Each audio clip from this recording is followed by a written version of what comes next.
YouTube, what up? Welcome to another edition of Wrestling with Watts, and I'm Watts. Today, we're talking about Triple H.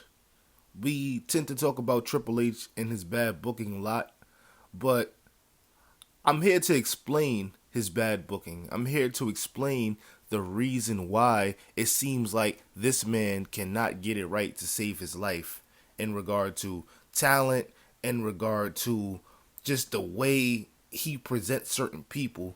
It looks crazy, and it's starting to concern me a little bit. Let me explain.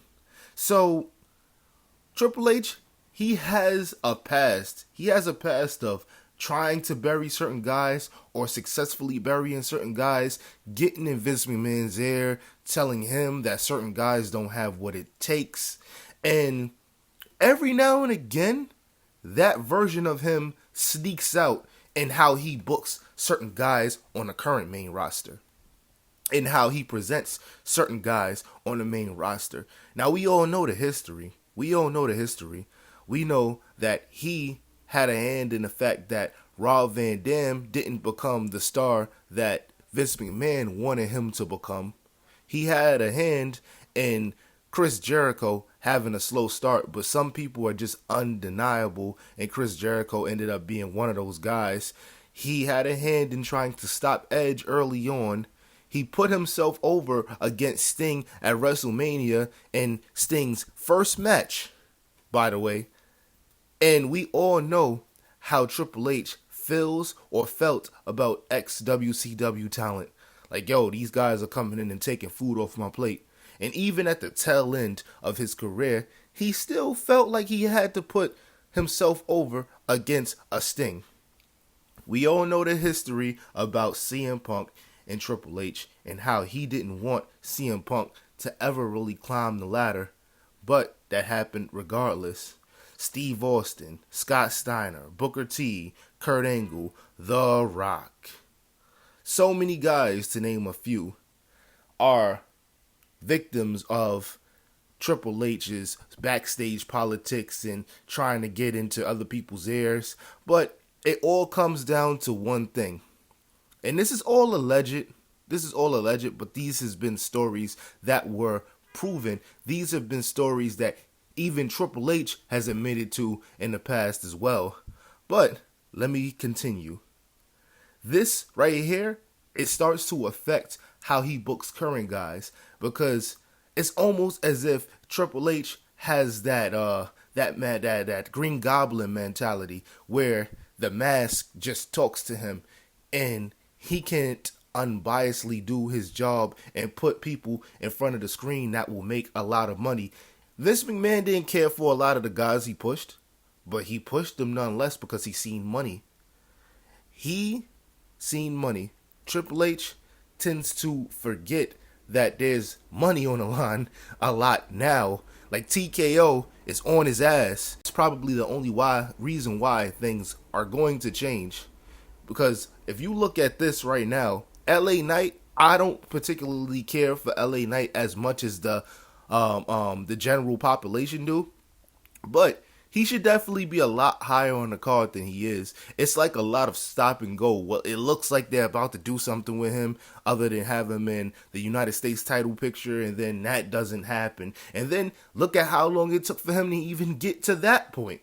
It took him a very long time to win a mid-card title on the main roster when he was the most over superstar on the roster tenfold. Like, it wasn't even a debate if you ask me. But that just falls into the same category of certain guys that Triple H looks at and thinks, damn, Vince would have chose him over me. Vince would have, if we had LA Knight in 1997, 1998 during the Attitude Era, and you put him next to a Triple H, I'm willing to bet my bottom dollar that Vince McMahon would choose LA Knight over Triple H. I'm pretty sure that Vince McMahon would have chose Austin Theory over Triple H. If we had a prime Austin Theory in 97 and we put him next to Triple H, I'm pretty sure he's going to choose Austin Theory over Triple H. And then even down to the smaller guys, because we know how Triple H feels about smaller guys. We know how Triple H feels about the Bret Harts of the world, the Owen Harts of the world, the Rob Van Dams, Shawn Michaels, and stuff like that. And then you look at how he books smaller guys. You look at how he books the Chad Gables, how he books a Carmelo Hayes, who, like I said, I'm never not going to continue to stress this. Look at how Carmelo Hayes was booked at NXT, and look at how he's booked currently.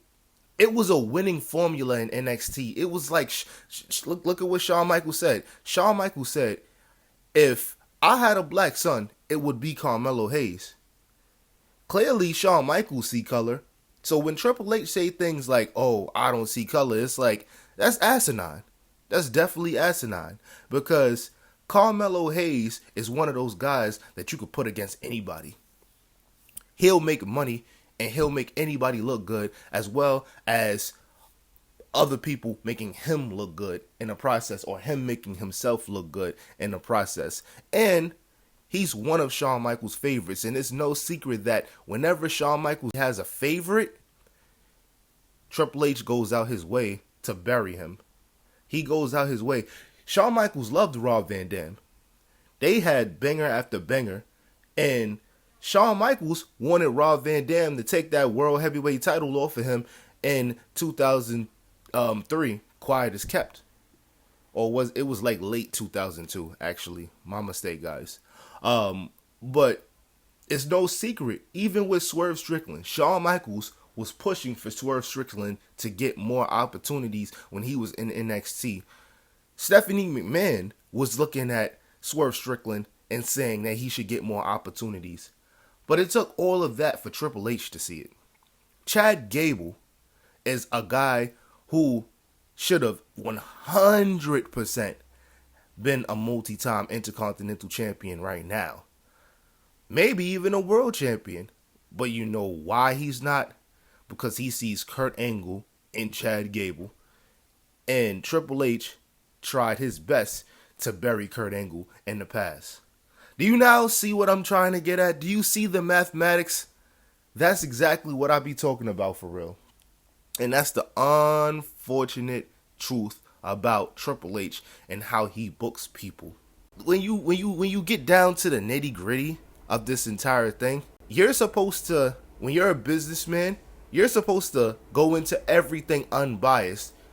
In the back of your mind, you may not particularly care for a certain talent or certain or what have you. But at the end of the day, if you see that talent can make you a lot of money, you put that bias aside so that you can make a lot of money.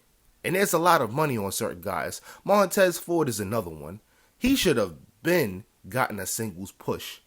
And there's some people that feel like he's corny, or there's some people that feel like he's not there yet. But how the hell do you get there if you don't get the opportunity, or don't even get the opportunity to fail? There's so many people who, and when, that's what I mean by, if you want to push somebody, you will.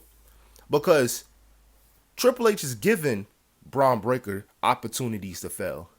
He's given Lyra Valkyria opportunities to fail. He's given Jey Uso opportunities to fail before he decided whether or not he was going to continue to push them or not. Certain guys don't even get that opportunity. Austin Theory didn't get that opportunity. Carmelo Hayes is not getting that opportunity. LA Knight, he is one of the most over people still in the company, and he's not really getting prime opportunities. Chad Gable, Montez Ford. And I'm going to tell you about Montez Ford.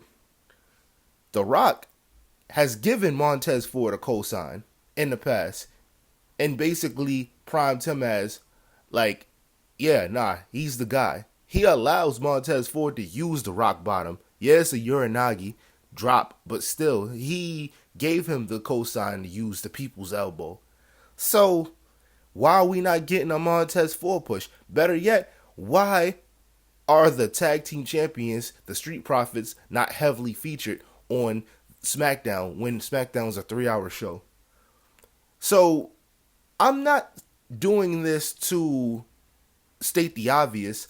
I'm just doing this to shed a little bit more light as to why Triple H has a problem pushing certain guys. And I hope that this video was insightful. Let me know what you guys think in the comments. Let me know what you guys are feeling. Am I wrong? Am I right? Talk to me nice. But ladies and gentlemen, thank you for help growing the channel. I appreciate y'all. I am out. Peace.